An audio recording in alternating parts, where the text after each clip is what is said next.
नमस्कार, आप देख रहे हैं भारत की बात। मैं आपके साथ शोभना यादव। भारत की बात की शुरुआत करेंगे आज की सबसे बड़ी खबर से। दिल्ली हिंसा को लेकर सबसे नया वीडियो सामने आया है। इस वीडियो में शोभा यात्रा पर पथराव हो रहा है, बोतलें भी फेंकी जा रही हैं। मस्जिद के सामने शोभा यात्रा के पहुंचने का ये पहला वीडियो सामने आया है। जहांगीरपुरी में जब हनुमान जयंती पर शोभा यात्रा निकाली जा रही थी, उस पर पथराव का ये वीडियो सामने आया है। मस्जिद के सामने जिस समय ये शोभा यात्रा थी, उस समय इस जुलूस के ऊपर, इस शोभा यात्रा के ऊपर बोतलों से हमला बोला गया, पथराव किया गया, बोतलें भी फेंकी गई। देखिए इसको और आवाज भी सुनिए।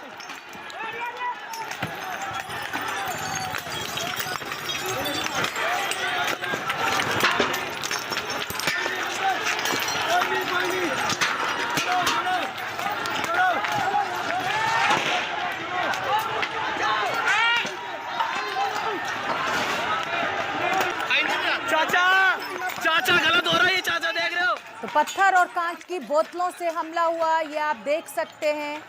चीजें हवा में उड़ती हुई आई और ये देखिए सामने से वो भीड़ भी दिखाई दे रही है जिसने ये पत्थरबाजी और ये बोतलें फेंकी। ये देखिए,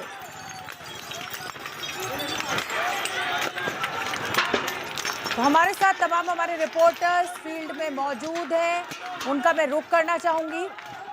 जहांगीरपुरी से मनोज वर्मा, अभिषेक रावत कोर्ट से जुड़ रहे हैं, निधिश्री झा भी कोर्ट में है, और हल्दिया से मनोज्ञा लोईवाल। मैं आपको बता दूं, हल्दिया पश्चिम बंगाल में वो जगह जहां से अंसार, जिसका कि सबसे बड़ा साजिशकर्ता जिसको कहा जा रहा है, उसके तार जुड़ते हैं, उसका घर मौजूद है। मनोज वर्मा, मैं आपसे शुरुआत करूंगी। जिस तरीके का ये वीडियो है उससे तो ये साफ है कि ये बिल्कुल सोची समझी साजिश के तहत इस शोभा यात्रा के ऊपर फेंका गया, या ये तस्वीर का सिर्फ एक रुख है, अभी दूसरी तस्वीर आनी बाकी है?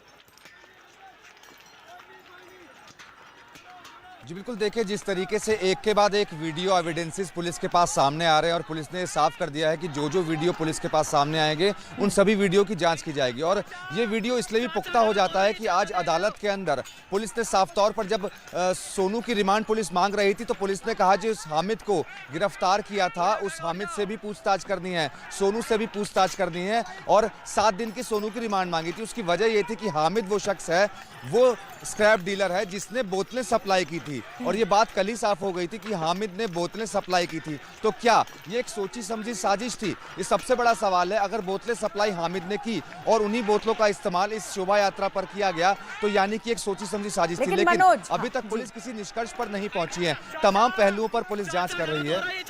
बिल्कुल, लेकिन मनोज, सवाल तो यहाँ पर यह भी खड़ा होता है ना कि 2 शोभा यात्रा इसी मस्जिद के सामने से शांतिपूर्ण तरीके से निकल गई, उनके ऊपर ये बोतलें क्यों नहीं फेंकी गई? सिर्फ तीसरे ही जो शोभा यात्रा थी उसको क्यों निशाना बनाया गया?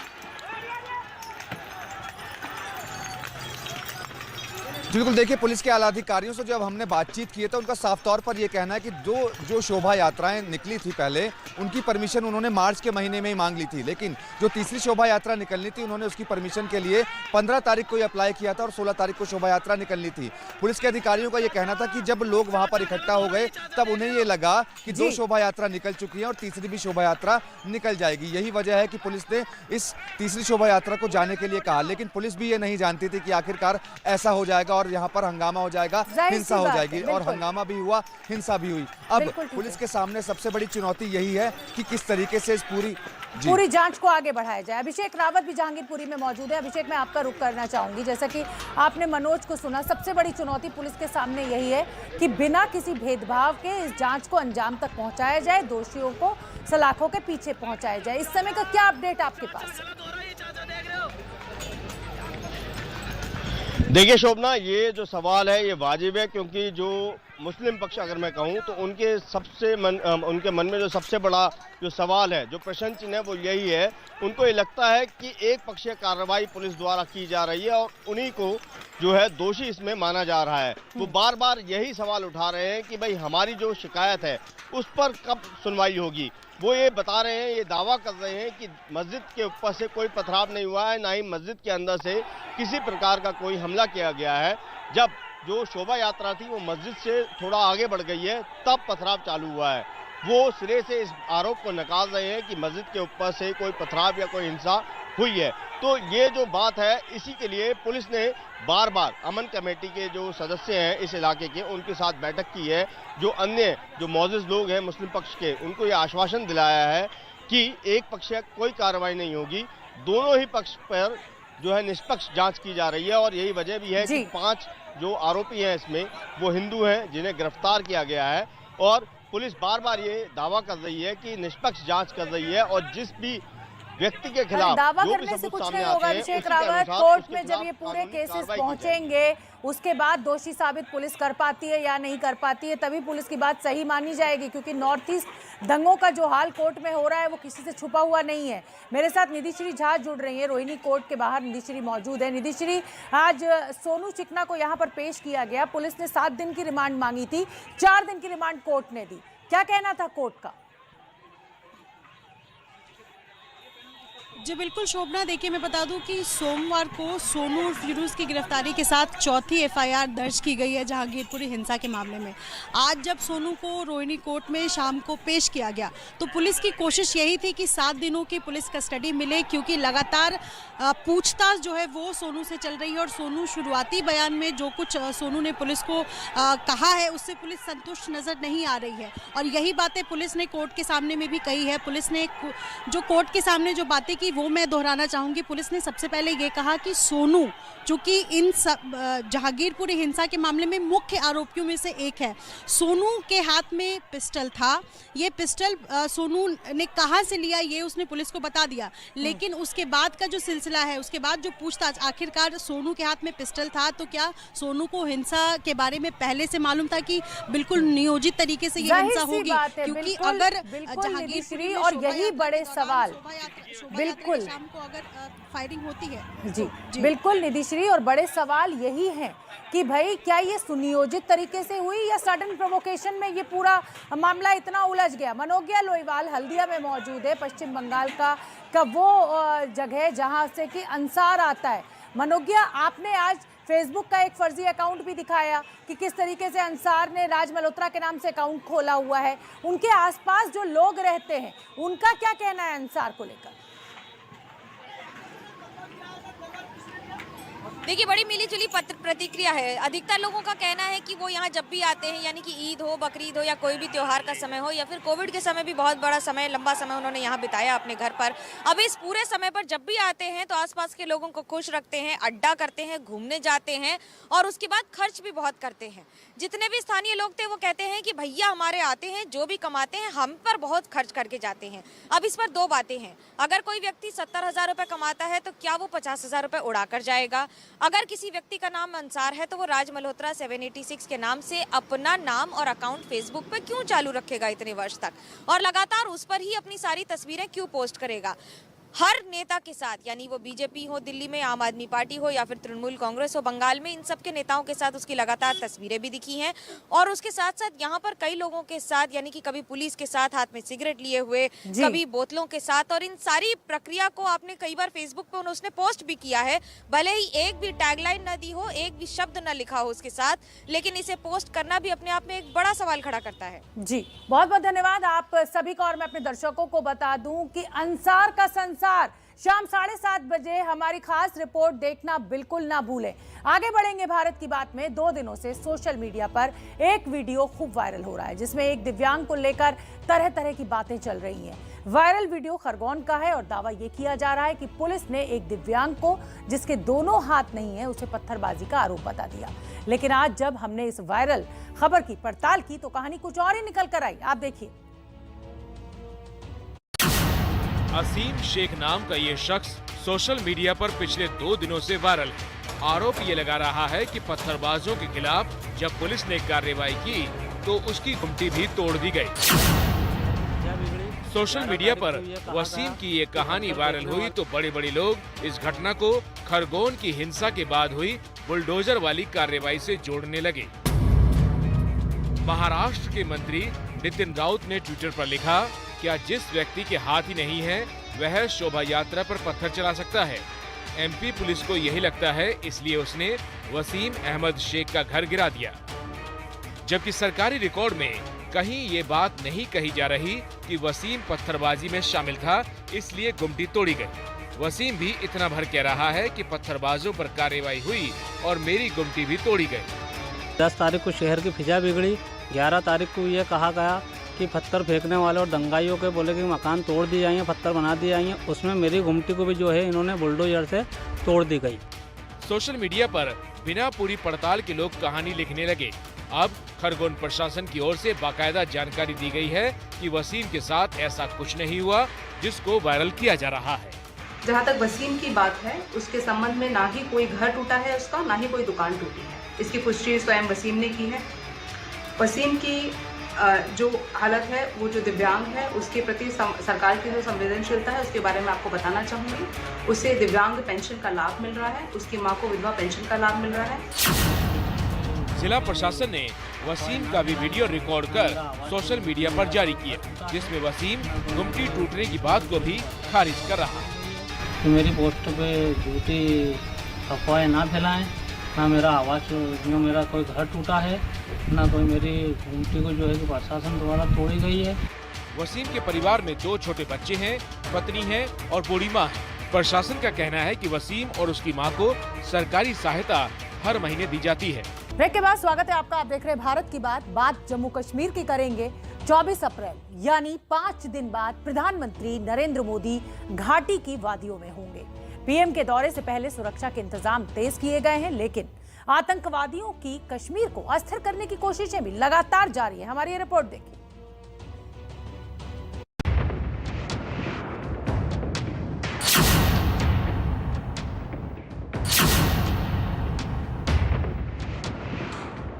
सीसीटीवी की इन तस्वीरों को देखिए।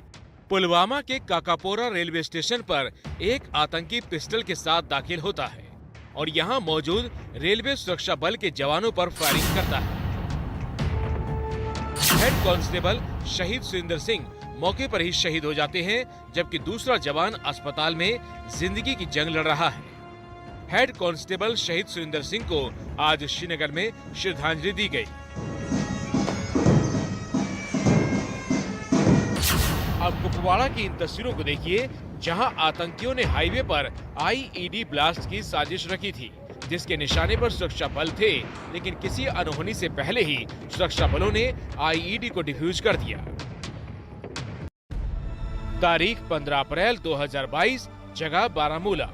आतंकियों ने मंजूर अहमद नाम के सरपंच को गोलियां मारी और अस्पताल में इलाज के दौरान उनकी मौत हो गई।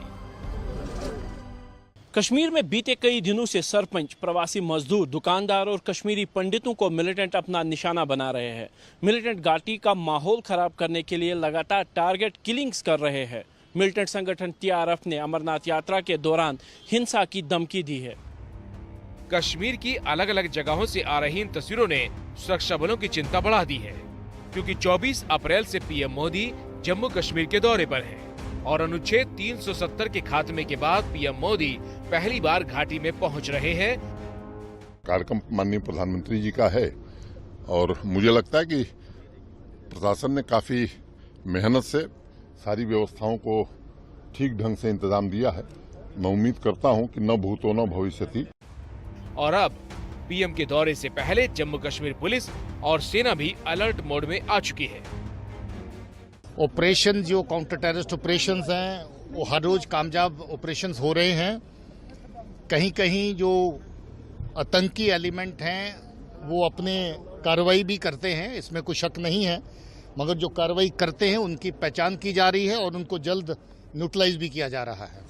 पुलिस अधिकारियों ने कठुआ में सुरक्षा हालात का जायजा लिया और सुरक्षा बलों द्वारा किसी भी आतंकी घटना को नेस्तनाबूद करने के लिए सीमा और राष्ट्रीय राजमार्ग पर सुरक्षा ग्रिड को मजबूत किया जा रहा है। ब्रेक के बाद स्वागत है आपका। आप देख रहे हैं भारत की बात और अब भारत की बात में वक्त हो गया है स्पेशल सेगमेंट का। दिल्ली में हुई सांप्रदायिक हिंसा के बाद से एक नाम सबसे ज्यादा चर्चा में है और वो नाम है अंसार। दरअसल सवाल यही है कि आखिर दिल्ली में हिंसा हुई क्यों? इस सवाल के जवाब के तमाम तार अंसार से जुड़ रहे हैं, लेकिन अंसार के संसार को लेकर इतनी तरह के दावे हैं कि उलझनें लगातार बढ़ भी रही हैं।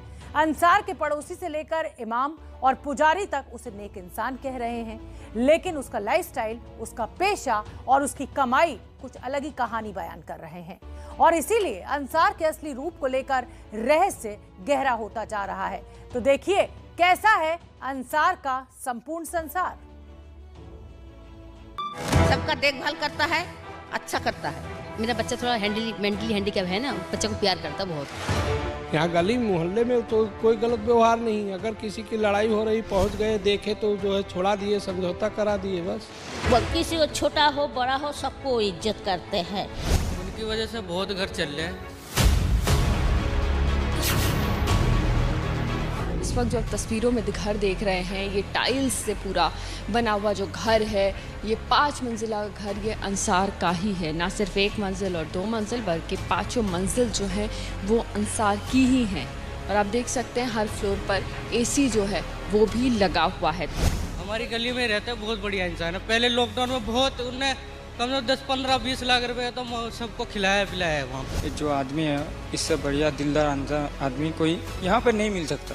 सबसे मिलता है, यहाँ पर भी आता है, हिंदू से भी मिलता है, मुस्लिम से भी मिलता है। हिंदू का भी कोई त्योहार होता है उसको घर में जाता है, ठीक है, मिलजुल के रहता है। उसके पास 50,000 रुपये रहेगा, वो 40,000 रुपये खर्च कर देगा। ऐसा दिलदार आदमी है।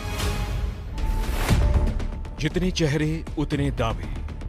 देखो वैसे तो बहुत अच्छे हेल्पफुल है, गली में अच्छे से बना के रखे उन्होंने और हर जगह साथ ही रहते थे, तो ऐसा कभी मतलब हिंदू मुस्लिम वाला एंगल था ही नहीं कभी। जितनी जगह है उतनी कहानियां। मेहनत करता है ना, 3 लाख 3.5 लाख रुपए साल में कमाता है, लेकिन वो खर्च कर देता है जो भी पैसा कमाता है। 1 लाख रुपए रहेगा, 50,000 60,000 70,000 रुपए खर्च कर देगा लोगों के पीछे। जितनी तस्वीरें उतना ज्यादा गहरा होता रहस्य।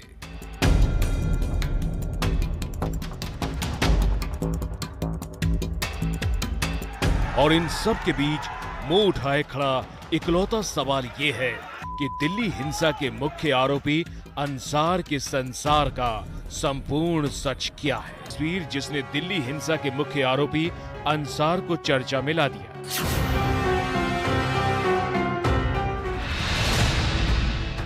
हैरानी इस बात पर हुई कि पुलिस कस्टडी और कोर्ट में पेशी के दौरान भी अंसार की बॉडी लैंग्वेज ऐसी है कि मानो असल जिंदगी नहीं, फिल्म की कोई शूटिंग चल रही है। अंसार क्या साजिश की थी पुलिस ने?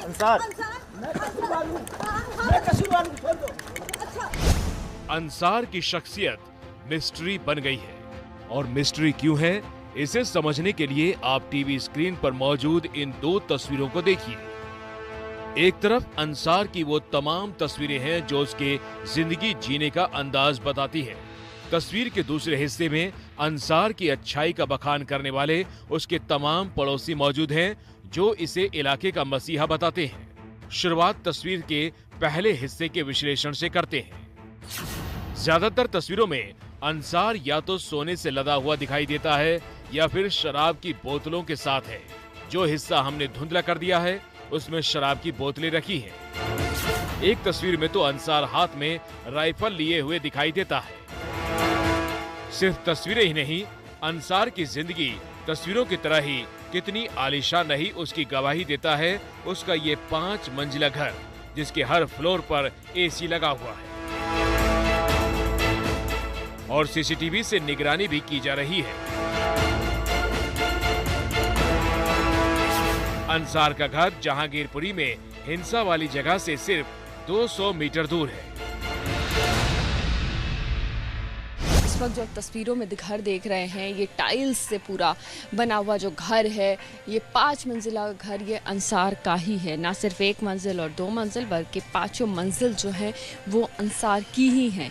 और आप देख सकते हैं हर फ्लोर पर एसी जो है वो भी लगा हुआ है। तो आप सोचिए कि जिस तरह से जानकारी सामने आई कि अंसार कबाड़ का काम करते हैं, तो आप सोचिए कबाड़ का काम करने वाला शख्स, उसका 5 मंजिला घर, हर फ्लोर पर एसी, कहीं ना कहीं बहुत सारे सवाल और निशान भी खड़ा करता है। अब दूसरे हिस्से पर आइए जिसमें अंसार की अच्छाई की गवाही देने वाले चेहरे मौजूद हैं। एबीपी न्यूज संवाददाता मदिया खान ने अंसार के मोहल्ले में रहने वाले लोगों से पूछा कि वो अंसार को किस तरह के इंसान के तौर पर जानते हैं। मेरा बच्चा थोड़ा मेंटली हैंडीकैप है ना, बच्चा को प्यार करता बहुत। एक ही लड़का है मेरा, तो उसको बहुत प्यार करता है, इससे हमको भी सम्मान देता बहुत। इंसान बहुत अच्छा भी है। हमारी गली में रहता है, बहुत बढ़िया इंसान है। पहले लॉकडाउन में बहुत उनने कम से कम 10, 15, 20 लाख रुपए तो सबको खिलाया पिलाया है वहाँ पे गरीब। मुझे ये बताइए चांद जी कि जैसे एक मोबाइल की दुकान चलाते हैं, तो मतलब 10-15 लाख रुपए का सबके साथ करना, ये कैसे पॉसिबल है? मतलब क्या उनका कोई और भी कारोबार है? ये सबसे चंदा करके, मतलब जो बड़े बढ़िया इंसान है उनसे सबसे चंदा करके सबको गरीबों को खिलाते हैं। अंसार के पड़ोसी ही नहीं, मस्जिद के इमाम से लेकर अंसार के मोहल्ले में मंदिर के पुजारी तक उसके रॉबिन हुड रूप की मिसालें पेश कर रहे हैं। देखिए, मोहल्ले में होने के नाते खूब जानता हूँ अंसार को। ऐसा किसी मतलब के लड़ाई झगड़े में वो नहीं रहा, निहायत ठीक लड़का है। क्या जो मदद चाहिए वो करते हैं, तो उनका कोई गलत व्यवहार है ही नहीं। यहाँ गली मोहल्ले में तो कोई गलत व्यवहार नहीं। अगर किसी की लड़ाई हो रही, पहुँच गए, देखे तो जो है छोड़ा दिए, समझौता करा दिए, बस।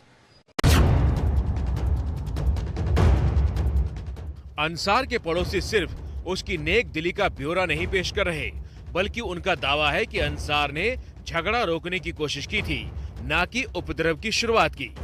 अजान हो रहा था मस्जिद का सामने, वो बेचारा आके समझाया, बाबू देखो इधर अजान हो रहा है, इधर से मार्केट से चले जाओ। वो लोग बार बार घूम के मस्जिद के पास खड़ा हो जाता है। लड़ाई करने का ही है इरादा है, समझाने गया, वो लड़ाई करने नहीं गया। जाके देखा लड़ाई लग गया। जब हुआ पर मौजूद था, वो तो कुछ लड़ाई उड़ाई किए नहीं, वो तो समझाने गया था। अंसार के पड़ोसी जो कह रहे हैं वो दिल्ली पुलिस की बातों से जरा भी मेल नहीं खाते। दिल्ली पुलिस ने अपनी रिमांड कॉपी में जो लिखा है उसके मुताबिक अंसार जब 4-5 लोगों के साथ मौके पर पहुंचा, उसके बाद ही हिंसा की शुरुआत हुई। टीवी स्क्रीन पर मौजूद तस्वीरें 16 अप्रैल की यानी हिंसा वाले दिन की हैं। हिंसा का ये वीडियो मस्जिद के पास का है। भीड़ हाथ में लाठी डंडे लहराते हुए दिखाई दे रही है। हाथ में सिर्फ लाठी डंडा ही नहीं बल्कि तलवारें भी मौजूद हैं। अब देखिए कि दिल्ली पुलिस की रिमांड कॉपी में क्या लिखा है। शनिवार को हनुमान जी की शोभा यात्रा को जहांगीरपुरी के ई ब्लॉक से शुरू होकर महेंद्र पार्क जाना था। दोनों के बीच की दूरी 2.9 किलोमीटर है। जुलूस में 400 से 500 लोग शामिल थे। शोभा यात्रा वाला एक रथ था, जबकि 2 साउंड सिस्टम वाली गाड़ियां थी। जुलूस में 50 से 60 2 पहिया वाहन भी थे। जुलूस शाम 4:15 बजे शुरू हुआ था। पुलिस की रिमांड कॉपी के मुताबिक शोभा यात्रा का जुलूस शांतिपूर्वक जा रहा था, लेकिन शाम करीब 6 बजे जब सी ब्लॉक के मस्जिद के पास जुलूस पहुंचा तो माहौल में तनाव पैदा होने लगा। अंसार अपने 4-5 साथियों के साथ वहां पहुंचा और शोभा यात्रा में मौजूद लोगों के साथ बहस करने लगा। बहस के बाद पथराव हुआ और फिर भगदड़ शुरू हो गई। इसके बाद पुलिस ने शांति बनाने की कोशिश की, लेकिन पथराव और नारेबाजी बढ़ती गई। भीड़ को काबू में करने के लिए 40 से 50 आंसू गैस के गोले छोड़े गए। पुलिस सूत्रों के मुताबिक अंसार को मस्जिद के पास फोन करके बुलाया गया था, लेकिन मस्जिद के इमाम अंसार को मस्जिद में मौजूद लोगों की तरफ से फोन की बात को नकार रहे हैं। देखिए, ये बिल्कुल गलत बात है कि मस्जिद के छत पे थे। मस्जिद के छत पे कोई नहीं था, क्योंकि रोज़ा इफ्तार का टाइम था। हम सब नीचे अपने इंतज़ाम में लग रहे थे और अंसार को फ़ोन करके बिल्कुल नहीं बुलाया गया मस्जिद में। ये गलत है कि अंसार को बुलाया गया नहीं। चाचा गलत हो रहा है, चाचा देख रहे हो। इमाम साहब कह रहे हैं कि मस्जिद की छत पर कोई मौजूद नहीं था, जबकि 16 अप्रैल की हिंसा के जो वीडियो सामने आए उसमें साफ दिखाई दे रहा है कि मस्जिद की छत पर लोग मौजूद थे। एबीपी न्यूज संवाददाता इंद्रजीत राय जहांगीरपुरी में मौजूद हैं और बता रहे हैं कि इलाके की स्थिति क्या है। जहांगीरपुरी इलाके के उसी सी ब्लॉक के पास एक घर पे हम ऊंचाई पर खड़े हुए हैं। इस इलाके की भौगोलिक स्थिति को आपको दिखाते हैं। ये सामने वही मस्जिद है जिसके सामने ये बताया जा रहा है कि ये इस बवाल की शुरुआत हुई। बहुत ही सकरी गलियां हैं यहाँ पे और जो दोनों तरफ से मॉब आए वो तकरीबन इसी तरह की गलियां इस पूरे इलाके में फैली हुई हैं। तो ऐसा नहीं है कि यहाँ पे कुछ ईंटें पत्थर इकट्ठे करने की ज़रूरत है, काफ़ी ईंटें पत्थर यहाँ पहले से भी मौजूद हैं। चूँकि कंस्ट्रक्शन का इलाका है और अब हम ये नहीं कह सकते किस नीयत से ये यहाँ पे ईंट पत्थर रखे गए हैं, लेकिन ये ज़रूर है कि अभी भी इलाके में ईंट पत्थरों की मौजूदगी छतों पे इस इलाके में देखी जा सकती है। दिल्ली पुलिस की रिमांड कॉपी के मुताबिक जहांगीरपुरी हिंसा में अंसार की भूमिका क्या रही है ये आप जान चुके हैं। उसके पड़ोसी उसे इलाके का मसीहा बताते हैं, लेकिन सवाल ये है कि अंसार के पास इतनी दौलत आती कहां से थी, जिसकी नुमाइश वो हर तस्वीर में करता हुआ दिखाई दे रहा है। सोमवार तक दावा किया जा रहा है कि अंसार कबाड़ का काम करता है, लेकिन आज पता चला कि अंसार पुराने मोबाइल का धंधा करता है। वो तो उनका फोन का काम है, हाँ, उनकी वजह से बहुत घर चल रहे हैं। फोन का काम है, किस तरह के फोन का दुकान है या कुछ और काम? पुराना फोन बेचते हैं, वो दुकान है उनका। हाँ जी, लेकिन ऐसी भी बात है कि वो शायद कबाड़ का भी उनका काम है, तो उनका कबाड़ का नहीं, वो प्रधान सबका देखभाल करता है, अच्छा करता है और मोबाइल डाल के बेचता है, मोबाइल डाल के बेचता है। सवाल जस का तस है कि क्या सिर्फ पुराने मोबाइल का धंधा करके कोई इतनी दौलत जमा कर सकता है कि नोटों की गड्डियां लहराए, टाइल से चमचमाता हुआ 5 मंजिला आलीशान मकान खड़ा कर ले और इतना करने के बाद भी खुद को कई तोले सोने के गहने से भी लाद ले। पुलिस अंसार की कुंडली खंगाल रही है। अब पता चला है कि अंसार मूल रूप से पश्चिम बंगाल के हल्दिया का रहने वाला है। सूत्रों से पता चला है कि कोरोना के वक्त अंसार हल्दिया में ही था। दिल्ली पुलिस ने ज्यादा जानकारी के लिए पश्चिम बंगाल पुलिस से भी संपर्क किया और अब एबीपी न्यूज संवाददाता मनोज्ञ लोहीवाल हल्दिया में अंसार के पुश्तैनी घर पहुंची, जहां अंसार साल में एक बार जरूर आता है। अंसार के तार बंगाल से भी जुड़ते नजर आ रहे हैं। यही वो घर है जहां पर वो हर ईद पर आता है और यहाँ पर समय बिताता है। बात सिर्फ एक बार दो बार की नहीं, बल्कि यहाँ से शुरुआत भी की गई है। ससुराल का घर है, साथ ही साथ कई लोग यहाँ पर तब रहते हैं जब कोई भी फेस्टिविटीज होती हैं या कोई त्योहार मनाया जाता है या फिर सब लोग एक साथ आते हैं। कब कब आते हैं, क्या करते हैं, कैसे लोगों जो मिलते जुलते हैं और काम कैसा बढ़ा? काम तो अंसार दिल्ली में करता है, कबाड़ का दुकान है। देखो अंसार को जो बात है वो फंसाया जा रहा है, जो हम भी टीवी में देख रहे हैं, ठीक है, जो कुछ हो रहा है अंसार को फंसाया जा रहा है। वो ऐसी बात भी नहीं है, वो सबसे मिलता है, यहाँ पर भी आता है, हिंदू से भी मिलता है, मुस्लिम से भी मिलता है, हिंदू का भी कोई त्योहार होता है उसको घर में जाता है, ठीक है, मिलजुल कर रहता है। अंसार जो आदमी है, इससे बढ़िया दिलदार आदमी कोई यहाँ पर नहीं मिल सकता। गरीब हो या जो भी, जिसका भी दुख हो सुख हो, हर टाइम में सारा है। दिल्ली के जहांगीरपुरी दंगे को लेकर पुलिस ने केंद्रीय गृह मंत्रालय को अपनी रिपोर्ट सौंप दी है। मामले में 21 गिरफ्तारियां हुई हैं, जबकि 3 नाबालिगों को बाल सुधार गृह भेजा गया है। दिल्ली पुलिस के मुताबिक इस मामले में आपराधिक षड्यंत्र की धारा 120 बीबी लगाई गई है, यानी सुनियोजित साजिश। जहांगीरपुरी हिंसा सुनियोजित साजिश का हिस्सा थी, इसकी गवाही देने वाला एक सीसीटीवी वीडियो सामने आया है। ये वीडियो हिंसा से ठीक एक दिन पहले का बताया जा रहा है। तस्वीरें 15 अप्रैल की रात 2:11 की हैं। तस्वीरों में कुछ युवक हमले के लिए लाठियां जमा करते हुए दिखाई दे रहे हैं।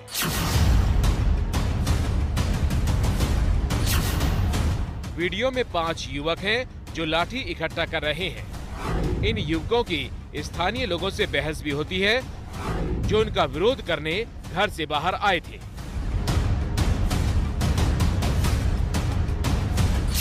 पुलिस ने इस वीडियो की जांच शुरू कर दी। सुनियोजित साजिश वाली थ्योरी के तहत पुलिस हिंसा में पीएफआई के कनेक्शन की भी जांच करेगी। तो दिल्ली दंगे के आरोपी अंसार समेत 5 लोगों पर एनएसए लगाया गया। अब से कुछ देर पहले हमने आपको बड़ी खबर दी थी और इस समय की बड़ी खबर यह है कि एबीपी न्यूज के पास इन 5 लोगों के नाम मौजूद है जिन पर यह रासुका लगाई गई है, यानी नेशनल सिक्योरिटी एक्ट लगाया गया है। ये आरोपी है अंसार सलीम, इमरान शेख उर्फ सोनू, दिलशाद, हनीफ खान, जिन पर एनएसए लगाया गया है। गृह मंत्री अमित शाह की सख्ती के बाद इन 5 आरोपियों के ऊपर एनएसए लगाया गया है। ओम प्रकाश तिवारी मेरे सहयोगी ज्यादा जानकारी लिए हुए जुड़ रहे हैं। ओम प्रकाश, क्या अपडेट इस खबर को लेकर? ये नाम एबीपी न्यूज इस समय अपने दर्शकों को दिखा रहा है। बिल्कुल शोभना, मैं आपको बता दूं, केंद्रीय गृह मंत्री अमित शाह के कड़े रवैये को देखते हुए दिल्ली पुलिस प्रशासन ने आज एक उच्च स्तरीय बैठक की थी और इस बैठक में इस मामले के 5 मुख्य किरदारों पर नेशनल सिक्योरिटी एक्ट के तहत मुकदमा दर्ज करने का फैसला किया गया। दिल्ली पुलिस की अपराध शाखा जो अब इस मामले की जांच कर रही है, वो इन 5 के खिलाफ इस मामले में मुकदमा दर्ज कर रही है। ये मुकदमा दर्ज किए जाने के बाद किसी भी शख्स को 12 महीने तक बिना किसी आरोप के जेल में रखा जा सकता है, उसकी आसानी से जमानत नहीं हो सकती। सबसे महत्वपूर्ण बात यह है, सूत्रों का कहना है कि दिल्ली पुलिस के इस प्रपोजल को केंद्रीय गृह मंत्रालय ने स्वीकार कर लिया है, यानी इन 5 लोगों पर अब राष्ट्रीय सुरक्षा कानून के तहत मुकदमा दर्ज किया गया। अब आसानी से इन दंगाइयों की जमानत नहीं हो सकेगी, क्योंकि केंद्रीय गृह मंत्री ने स्पष्ट तौर पर ये निर्देश दिए थे कि इस मामले में ऐसा रवैया अपनाया जाए जिससे आने वाले दिनों में इस तरह की घटनाएं रिपीट ना हो। तो लिहाजा बहुत बड़ा फैसला लेते हुए दिल्ली पुलिस ने 5 लोगों पर एनएसए लगाने का फैसला किया है और ये 5 नाम एबीपी न्यूज सबसे पहले अपने दर्शकों तक पहुंचा रहा है। बिल्कुल ओम प्रकाश, कड़ा रुख अपनाया गया है दिल्ली पुलिस के द्वारा गृह मंत्रालय के ऊपर, लेकिन जिस तरीके से मुस्लिम समाज के द्वारा ये आरोप लगाया जा रहा है दिल्ली पुलिस के ऊपर कि सिर्फ मुसलमानों के खिलाफ कार्रवाई हो रही है, उसको देखते हुए एक बार यह आरोप फिर से लगाया जाएगा कि जो एनएसए लगाया गया है वो भी सिर्फ मुसलमान युवकों के ऊपर ही लगाया गया है। तो अंसार, सलीम, सोनू, दिलशाद, हनीफ पर एनएसए लगाया गया, यानी कि जैसे कि हमारे सहयोगी हमें जानकारी दे रहे हैं 12 महीने तक बेल नहीं हो सकती है। ओम प्रकाश, बिल्कुल शोभना, मैं आपको बता दूं, किसी भी शख्स पर जब राष्ट्रीय सुरक्षा अधिनियम लगाया जाता है तो उसकी भूमिका की जांच की जाती है। उसमें किसी जात या कुजात की बात नहीं होती है, उसमें स्पष्ट तौर पर यह देखा जाता है कि जो मामला सामने है उसमें उस शख्स की भूमिका क्या है, उसमें उस शख्स की जाति पर ध्यान नहीं दिया जाता है, क्योंकि केंद्रीय गृह मंत्री ने इस मामले में स्पष्ट तौर पर कड़े निर्देश दिए थे कि इस मामले के जो मुख्य किरदार हैं, चाहे वो किसी भी जाति के हों, उनके ऊपर नेशनल सिक्योरिटी एक्ट के तहत मुकदमा दर्ज कर दिया जाए। तो एक मिसाल के तौर पर दिल्ली पुलिस ने यह फैसला किया है। शोभना, बहुत बहुत धन्यवाद ओम प्रकाश इस पूरी जानकारी के लिए। तो एनएसए लगाया गया है और जो 5 आरोपियों के नाम है वो टीवी स्क्रीन पर आपके सामने, अंसार, सलीम, इमरान शेख उर्फ सोनू, दिलशाद, हनीफ खान पर एनएसए लगाया गया है। अहीर खान, माफ कीजिए, हनीफ खान में छोटा सा करेक्शन, ये अहीर खान है। तो अंसार, सलीम, सोनू, दिलशाद और अहीर पर एनएसए लगाया गया।